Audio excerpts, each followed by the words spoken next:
एक समय था जब प्रकृति के पास सभी संसाधन मनुष्यों के उपयोग के लिए उपलब्ध थे।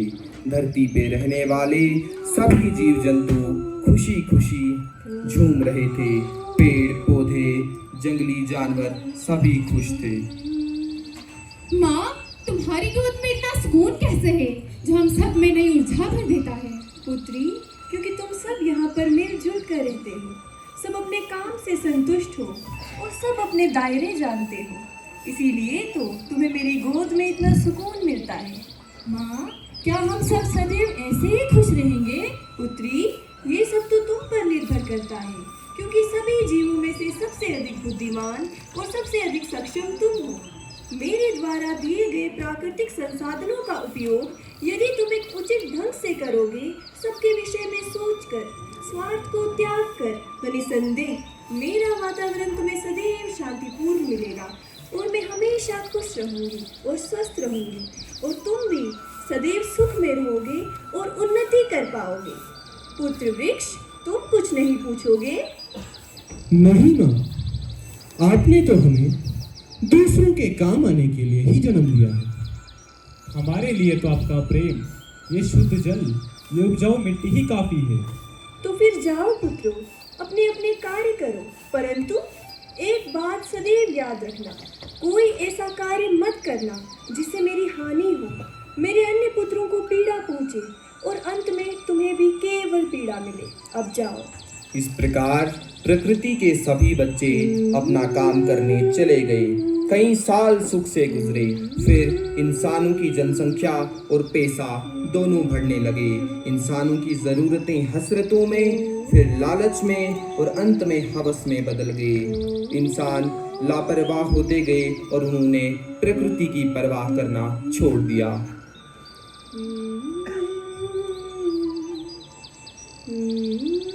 जल्दी चलो, हमें तो गुजिया ढूंढनी है ना? हाँ हाँ, चलो चलो।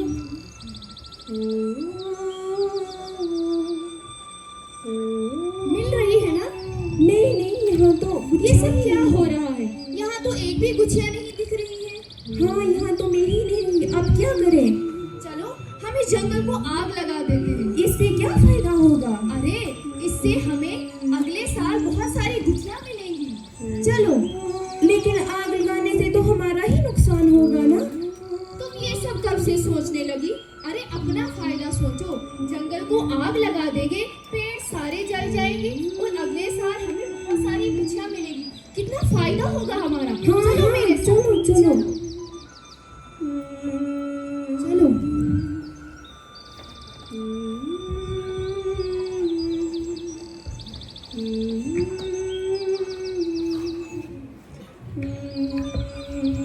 ये जमीन कब से खाली पड़ी हुई है? यहाँ पे एक बहुत बड़ा प्रोजेक्ट बन सकता है। सड़कें बनेंगी, बिल्डिंग्स बनेंगी, रोजगार होगा और प्रगति होगी। पर मैम, यहाँ पर तो इतना बड़ा जंगल है, इतने सारे जंगली जानवर रहते हैं।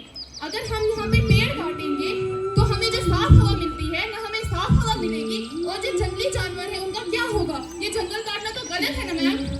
जितना कहा जाए उतना करना चाहिए। अपना ज्यादा दिमाग मत लगाओ। तुम्हें तनख्वाह कौन देता है? ज्यादा है तो जाके जंगलों में रहो। जंगलों का क्या है, कहीं और चले जाएंगे। ओके मैम, हम काट लेंगे जंगल।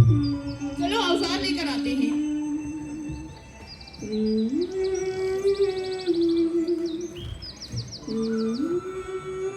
अच्छे से काटना भाई, जड़ से ही, वरना वो पागल इंडस्ट्रियलिस्ट हमें काट देगी। नहीं नहीं, मुझे मत काटो। इंसान चाहे मेरे अंग ले लो। ये पेड़ पौधे भी कर सकते हो, हमें यहाँ फैक्ट्री लगानी है। चलो जल्दी, हमें अपना भी तो सोचना है ना। रात बहुत हो गई है। चलो हम भी पेड़ काटते हैं। सुनो सुनो, तुम जाकर ध्यान रखना कोई गार्ड ना आने पाए, ठीक है? हो गया? हाँ जी, हो गया। चलो चलो, उठाओ इसको, जल्दी करो, करो जल्दी। अच्छा किया ना, हम इतने दिन बाद पिकनिक घूमने चले आए। कितनी अच्छी जगह है, कितनी शुद्ध हवा है यहाँ पे, और साफ भी है कि नहीं? तुम्हें भूख लगी है ना? हाँ हाँ, जल्दी करो, मुझे बहुत। मेरे बच्चे को भूख लगी है, जल्दी दो इसको खाने के लिए कुछ। अरे नज़ारे तो देखो यहाँ के। हाय, अरे आज हम बहुत दिनों के बाद बाहर आए हैं ना। चलो हम चलते हैं, बहुत देर हो गई। चलो बच्चा चलते हैं, चलो। अरे गंद कहाँ ले रही हो? मम्मा मैं ये कचरा कहाँ रखूं? हाँ, यहीं फेंक दो।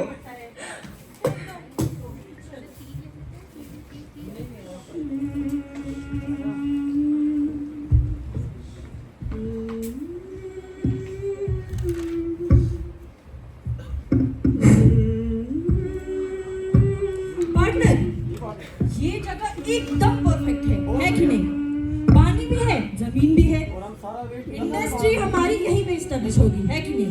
और जो जितना कचरा होगा वो जाएगा पानी में, है कि नहीं? अरे भाई लोग, ये क्या बातें कर रहे हो तुम अरे सब? भैया यहाँ क्या हो रहा है? भैया ये कहाँ आ रहा है? अरे जमीन लेने की बात कर रहे हैं भाई लोग। देखिए, हम यहाँ पे फैक्ट्री लगाएंगे और इसके बदले हमें सिर्फ आपकी जमीन चाहिए। बदले में आपको पैसे भी मिलेंगे और रोजगार भी मिलेगा। अपनी जमीन नहीं लेंगे। शांत हो जाइए। वैसे भी जमीन में रखा ही क्या है? अब तो ये जमीन उपजाऊ भी नहीं रही है कि नहीं? बात तो सही कही। जमीन ले लेते हैं, पैसे ले लेते हैं, अमीर होना है ना। हाँ मैडम जी, हमारी जमीन आपकी। ठीक है, डील डन। डन।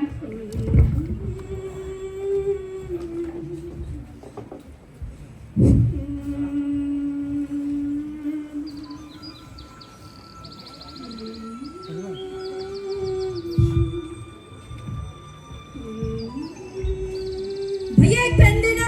अरे कौन सा वाला चाहिए? कोई भी दे दो, अच्छा होना चाहिए बस। झोला लेके भैया मेरा सामान इस बैग में डाल दीजिए। ले लो भाई तुम्हारा। धन्यवाद। अरे लो भाई तुम्हारा pen. Old school aunty heroine बनने आई थी। झूला छा। ले लो भाई तुम्हारा पेन। पेन तो अच्छा है वैसे।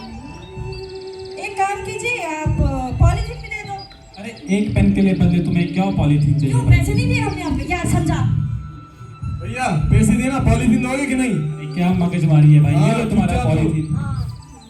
चल यहाँ से। ये लो भाई, सब ले लो। ये गंद का साथ ले लिया। हाँ, पेन रख जेब में और फेंक दे।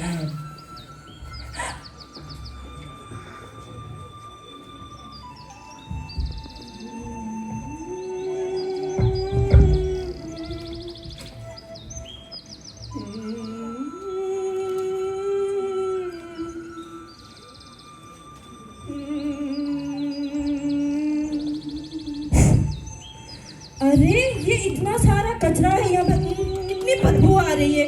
सरकार कुछ करती क्यों नहीं है? ये कचरा उठाती क्यों नहीं है यहाँ से? सच में कचरा तो बहुत है, बहुत ज्यादा कचरा है यहाँ पे। सरकार, सरकार, सरकार, हमारी मांगे पूरी करो। हमारा कचरा साफ करो, हमारा कचरा साफ करो, हमारा कचरा साफ करो, हमारी मांगे पूरी करो, हमारा कचरा साफ करो।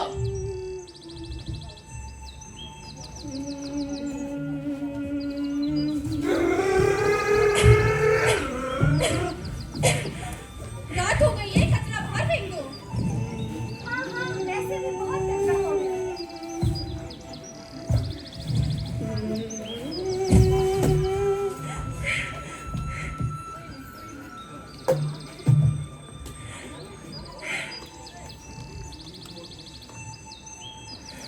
धीरे धीरे इंसानों की हवस के चलते प्राकृतिक संसाधन प्रदूषित हो गए और प्रकृति बीमार होने लगी और इंसान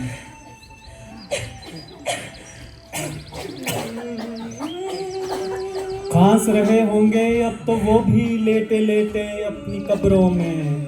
मिट्टी को इतना आलूदा जो कर दिया हमने, सांस लेने की भी अब तो जगह ढूंढते हैं। हैरान हैं, हवा को कहाँ कहाँ ढूंढते हैं। कभी बरसातों सागर नदी चश्मों में रवानी थी उसकी, सब कांपते हैं अब इनसे। उसे बोतलों में ढूंढते हैं। राग मल्हार कभी बरसाता था उसको मेघा जो अब बरसे। सब छुपने को महफूज जगह ढूंढते हैं। कभी थे यहीं वो खुशगवार मौसम, शौक परिंदे, शमा परवाने। आलमे वक्त देखिए अब सब बस सांस लेने का सामान ढूंढते हैं। खेले खाए बड़े हुए सब गोद में उसी की। मेरे बचपन तक वही तो माँ हुआ करती थी सबकी। अब जाने क्यों हर इंसान मिट्टी में मिल जाने से डरता है। सबको जबकि पता है कि सबका यही आखिरी पता है।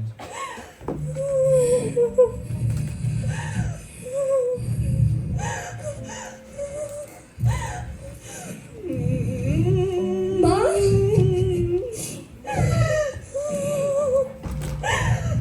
प्रकृति माँ, माँ, मेरे जीवित रहने के लिए कोई संसाधन नहीं बचा माता।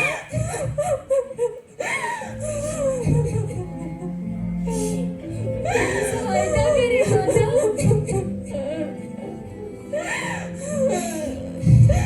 मेरी बच्ची, बहुत दुख हो रहा है ना तुम्हें? बहुत पीड़ा हो रही है ना तुम्हें? मेरे सबसे बुद्धिमान पुत्रों ने मेरी ये दशा कर दी। मेरी बच्ची देखो, जीवन की दुर्दशा देखो। मुझे शुद्ध वायु के बदले तुमने प्रदूषण दिया। मेरी उपजाऊ भूमि के बदले तुमने मुझे ये बंजर भूमि दी। मेरे प्रेम, मेरी शीतलता के बदले तुमने मुझे ये जलन, ये तपन दी। जीवन की ऐसी दुर्दशा देखकर ये घाव मेरे हृदय तक उतर आया है। मेरी बच्ची, मेरे पास तुम्हें देने के लिए कुछ शेष नहीं रह गया। मैं पहले ही अपना सर्वस्व तुम्हें दे चुकी हूँ। मुझे क्षमा कर दो मेरी बच्ची। मेरे पास तुम्हारी सहायता के लिए कुछ भी नहीं रह गया। मेरी बच्ची, मुझे क्षमा कर दो। माँ,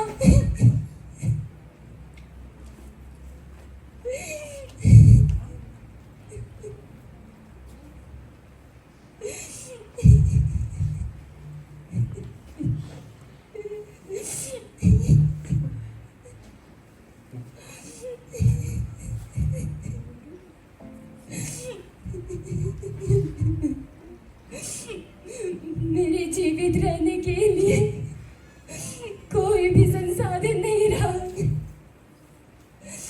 कोई है, मेरी सहायता करो, हमें बचाओ।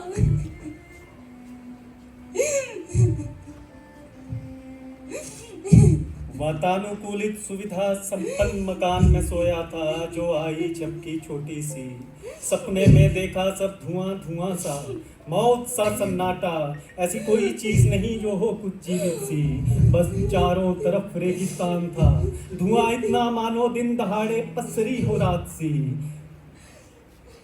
पर तभी देखा कुछ दूर एक अकेली बच्ची थी, मैली कुचैली सी।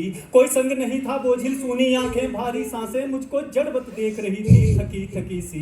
दिखती थी जैसे गुस्साए संगकार ने बना दी हो कोई बेढंगी मूरत गंदी सी। परिचय पूछा मैंने तो बिन होठ हिले, उसके मुंह से निकली फुसफुसाहट एक हल्की सी। बोली, दद्दू नहीं पहचाना तुमने? मैं तुम्हारे प्यारे बेटे की तिरस्कृत बच्ची हूँ नन्ही सी। देखो क्या किया है तुमने, न सांस को हवा छोड़ी, पीने को पानी, न खाने रहने को जमी ही बख्शी थोड़ी सी। तेरी ऐशो आराम सुख सुविधाओं की हसरत खा गई सब कुछ। मेरे लिए छोड़ी नहीं एक ख्वाहिश भी अग्नि सी। बदलते बदलते बदली ये दुनिया, फना हो गए जो सब इंसान थे। माँ बाप नहीं, संगी साथी नहीं, जीवित कुछ भी नहीं, फिर कहाँ जाऊँ मैं बच्ची नन्ही सी। मेरे लिए तो बचा बस मौत का धुआं है, जहर की रोटी और तेजाब की बारिश सी। दद्दू बताओ अब कहाँ जाऊँ मैं, अपना घर किस जहाँ को बनाऊँ मैं। क्यों खा गए सब किससे हक था कुछ मेरा भी, मेरे लिए कुछ भी सोचा नहीं। क्यों आई नहीं तुमको शर्म ही थोड़ी सी, क्यों आई नहीं तुमको शर्म ही थोड़ी सी। अचानक सन्नाटा टूटा, नींद खुली, अब कहीं नहीं थी वो बच्ची घबराई सी। पर दिल अब भी भारी था, मन खाली खाली था, आंखों में नाच रहे थे आंसू जैसे होती हो बारिश सी। और अब मुझको दिखते हैं आंसू सबकी ही आंखों में, भीगी आंखें छुपाने की चाहत पर धड़कन घबराई थी। तो आओ और मिलकर कुछ कर ले, कुछ खुद बदले, कुछ दुनिया बदले थोड़ी सी। या फिर रोगे, मुंह छुपाओगे, शर्मिंदा होगे जब सुनी आंखें लिए दद्दू दादी नानू नानी। पुकारेगी तुम्हें कोई बच्ची नन्ही सी, पुकारेगी तुम्हें कोई बच्ची नन्ही सी। जरा सोचिएगा कि हम कैसा मुस्तकबिल चाहते हैं अपनी फ्यूचर जनरेशन्स के लिए। क्या हम ऐसा भविष्य चाहते हैं जैसा इन कल को आकार देने वाले कलाकारों ने यहाँ मंच पर जीवंत रूप में प्रस्तुत किया, या अब भी हमें एक उम्मीद है कि हम सब मिलकर एक आखिरी कोशिश कर सकते हैं। फैसला हम सबके ऊपर है और मैंने फैसला किया कि मुझे ऐसा भविष्य नहीं चाहिए, इसलिए मैं झोला लेकर इन बच्चों के